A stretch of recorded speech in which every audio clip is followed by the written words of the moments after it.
Jornal Nacional que desmentiu? Foi um jornal da Globo? Foi o Jornal Nacional. Né? Por quê? O Alexandre de Moraes, ele lança uma nota falando, olha, não tem como saber, não tem nenhuma pasta dizendo que aquelas notas foram mandadas como mensagem para o Alexandre de Moraes. Só que essas notas foram as que nós da CPMI e do INSS tivemos acesso e que vazaram para a imprensa, né? E o Alexandre de Moraes estava pensando que era isso, mas não era isso. O que a Globo teve acesso é o que nós não temos acesso e que a Polícia Federal tem de troca de mensagens do Vorcaro com o Alexandre de Moraes. Aí ele desmentiu pensando que a imprensa só tivesse a CPMI, mas a imprensa tinha coisa da Polícia Federal. Aí a imprensa vai lá e fala, puta, você mentiu, porque a gente tem um acesso aqui, tem a perícia da Polícia Federal e confirmando que foi você. E aí um monte de gente fez a comparação do próprio Alexandre de Moraes julgando Alexandre de Moraes. Como ele fez com a Débora do Batom, que ela apagou mensagem. O que ele falou? Obstrução de provas. Ele usou... E era um caso muito parecido, né? Ela apaga o celular, apaga o aparelho, dá um reinício lá e as mensagens são perdidas. Durante as investigações. Isso acontece, obviamente, para você burlar, para você atrapalhar as investigações. E ele acaba... Existe um crime no Código Penal que prevê essa possibilidade, quando há essa obstrução de provas. E ele também decreta a possibilidade no Código de Processo Penal de você decretar uma prisão preventiva de alguém que esteja atrapalhando a investigação através dessa obstrução. Então existem aí duas sanções, entre aspas. Primeiro, você responder o processo preso, preventivamente, porque você está obstruindo aquela investigação, você está atrapalhando aquela investigação. Então você prende para evitar que atrapalhe mais. Então, dentro da jurisprudência do próprio, ele já estaria preso preventivamente. Em segundo lugar, há um crime no Código Penal que também está relacionado a você atrapalhar o curso das investigações. Então, para além de ficar preso durante o processo, você teria mais um crime, mais uma quantidade de pena lá ao final, dentro da jurisprudência do próprio. Entendi. Levando em consideração dois casos parecidos, o dele e o da Débora do Batom e tantos outros, né? Quem nos acompanha pode aí abrir stf.gov.br, .jus.br e jogar lá na jurisprudência obstrução de provas, que sairão diversos acórdãos, diversas decisões nesse sentido. Não somos nós que estamos falando aqui, é a jurisprudência que está posta. Segundo o próprio Alexandre de Moraes, o Alexandre de Moraes deveria estar preso, né? Resumindo a história, eu, inclusive, depois dessas mensagens, apresentei o pedido de convocação do ministro Alexandre de Moraes, que, aliás, eu não tenho a oportunidade de fazer isso porque eu não sou senador, né? Não tenho a oportunidade de estar frente a frente com o Alexandre de Moraes, de convocá-lo, né, quando eu bem entender. Só o Senado pode fazer isso. Mas agora eu estou numa comissão mista de inquérito, que é o Senado e a Câmara. Então, eu apresentei o requerimento para convocar o Alexandre de Moraes e eu tenho o prazer de confrontá-lo com suas mentiras, com as provas que a gente tem, tanto da quebra do Vorcaro, como aquilo que foi apresentado pela imprensa de vazamento da Polícia Federal, falar, e aí, Alexandre, e o contrato da sua esposa? Pra que foi? Não teve serviço prestado? E as reuniões que você teve? Ele já respondeu sobre isso? Ele respondeu nada. Zero. É uma questão divergente, essa coisa de chamar ministro, eu vou pôr uma pimentinha nessa discussão aqui, se me permite. Porque se a gente lembrar lá atrás, no auge da confusão do bolsonarismo com o Supremo, o próprio Supremo falou, olha, um ministro não pode ser convocado pelo Legislativo para prestar conta da sua decisão, ele não vai prestar contas do teor das suas decisões. Mas nessa hipótese é diferente, a gente não está discutindo o teor da decisão de um ministro, a gente está discutindo as relações de um ministro com um investigado por milhares de fraudes Brasil afora. Então são situações diferentes, a gente não está falando, ministro, vem cá, por que você votou assim, assim, assim? A gente está falando, ministro, por que esse cara falou que encontrou com você? Por que ele tinha seu contato? Por que essas mensagens foram apagadas? Por que a sua esposa tinha um contrato de quase 130 milhões sem que comprovem serviços que sejam compatíveis com todos esses honorários? É uma situação diferente, né? Sim. Porque eu já vi o Congresso várias vezes falar, não dá.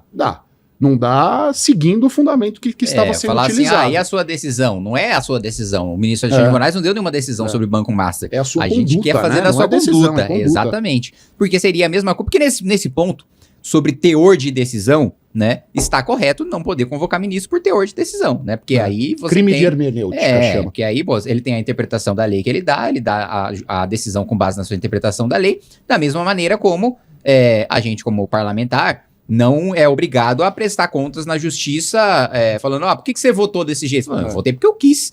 Porque eu tive fundamento. Teve fundamento técnico. Mas se tiver, se não tiver, não interessa. Eu voto do jeito que eu quiser. né? Imunidade parlamentar, imunidade parlamentar, né? Imunidade material. E agora, se vai lá, puta, a mulher do Kim tem 129 milhões de reais em contrato com um banqueiro, ele vai lá, encontra o banqueiro pergunta se ele vai conseguir bloquear as ações contra ele, né? Aí é outra coisa, não tem nada a ver com o meu voto. Foi no dia que deu a merda que ele perguntou se... No dia que ele seria preso, acho que pela primeira vez. Quando ele estava indo para Dubai. E ele manda... alguma coisa sobre bloquear, não especifica o quê. Conseguiu bloquear, ele pergunta, né? Se você lembrar pelo contexto, o que vocês acham? Se você lembrar os fatos, quando começou a discussão sobre o Banco Master, o Vorcaro foi preso a primeira vez lá atrás no aeroporto indo para Dubai no seu próprio jato. Então ele sabia que algo aconteceria. Ele não saiu correndo para pegar o seu próprio jato para ir para Dubai porque ele teve um estalo que ele queria ir passear em Dubai. Ele sabia que a operação aconteceria. Informação privilegiada. Exatamente. Neste mesmo contexto, nesse mesmo período, neste mesmo cronograma, há essa mensagem que ele pergunta: olha, você conseguiu bloquear aquela situação ou não conseguiu? É óbvio que o bloquear a situação por si só é só um elemento, é um ponto de partida que a Polícia Federal precisa desenvolver. Mas para quem olha de fora, diante de todo o resto que nós acompanhamos, é muito estranho.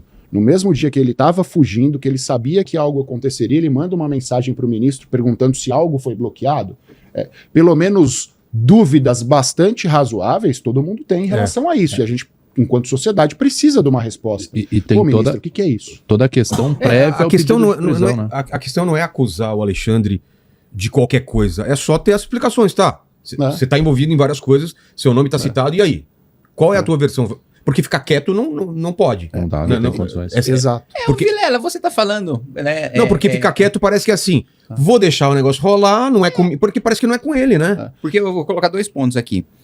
Primeiro, essa postura de ficar quieto foi o que o Toffoli fez, né? Aí depois ficou tão insustentável que ele falou, não, sou o sócio, né? Mas não tem nada de... Depois eu queria que a gente colocasse o Toffoli e explicasse também. Eu ia até pôr uma pimenta sócio, sobre né? isso.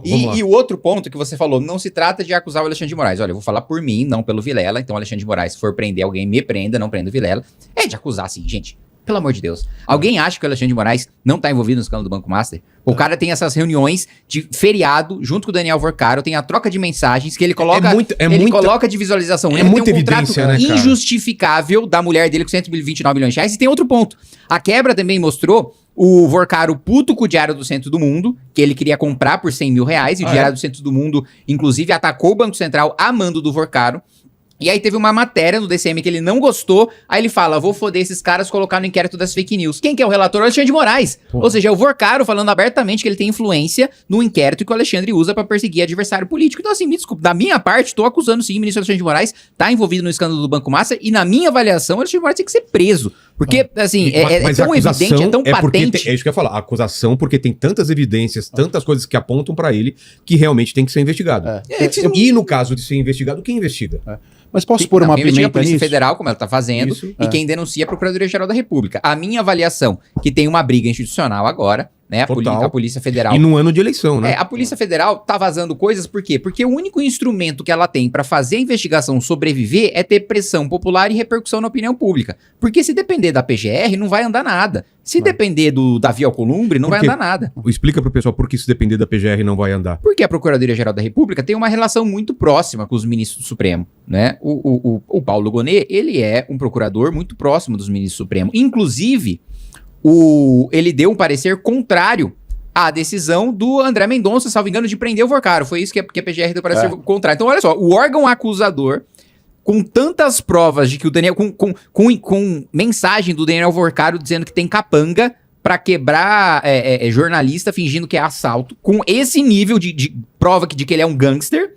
A Procuradoria-Geral da República, que geralmente, aí o Cássio vai saber dizer com muito mais propriedade do que eu, é o órgão que, assim, às vezes quer acusar quando nem deve. Sim. Né? É o órgão mais, digamos assim, agressivo, no ponto quando é um banqueiro poderoso, fala, não, pô, não tem que prender, ele só tá mandando arrebentar um jornalista, pô.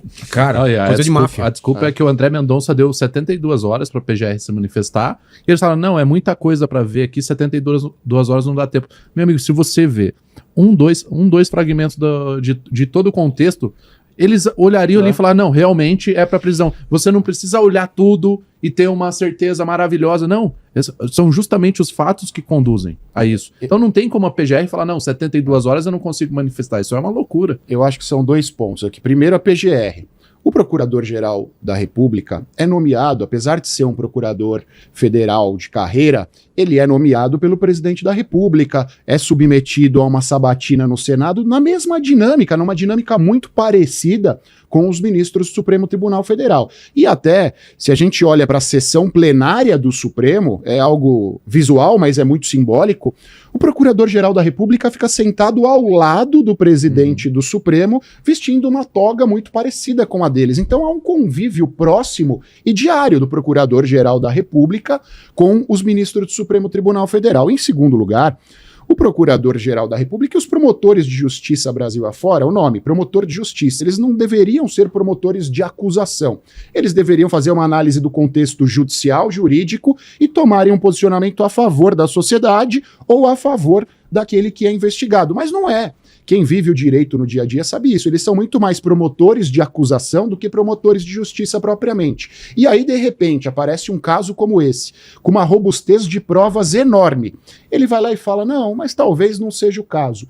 Em 99% das hipóteses, se não fossem essas as partes envolvidas, ele teria pedido a prisão preventiva. É fato. E é fato pautado em jurisprudência do Supremo, em estatística de decisão da própria Procuradoria-Geral da República, então não condiz a posição dele com o que acontece no dia a dia. Em segundo lugar, se você me permite, Vilela, eu vou pôr uma pimenta aqui. Olhando para o Alexandre de Moraes e para o Dias Toffoli, eu acho que um dos grandes erros do Alexandre de Moraes nesse momento é exatamente a sua postura, porque contra o Toffoli, a quantidade de provas, pelo menos na minha visão, é muito maior. Eu acho que o Toffoli está muito mais enrolado no Banco Master que o Alexandre de Moraes. Em relação ao Alexandre de Moraes, nesse momento são só indícios, são pontos de partida a partir dos quais podem surgir outras provas. Então, para ele se defender, para ele mostrar que não tem nada, bastaria ele próprio vir a público e falar, não é isso por isso, não é isso por aquilo. Algo que o Toffoli não conseguiria. E me causa perplexidade que ele não tenha feito isso até agora. E aí, a dúvida aumenta ainda mais. Pô, ele pode fazer, tem conhecimento técnico para fazer. Por que ele não está fazendo nesse momento inicial? Então eu acho que esse é o ponto que o parlamento, a sociedade, tem olhado para a situação dele com mais perplexidade. Fala, pô, o cara tem a faca e o queijo para mostrar que não tem nada a ver com a história, mas mesmo assim ele fica soltando nota que pode ser desmentida, é muito estranho, é muito sem sentido.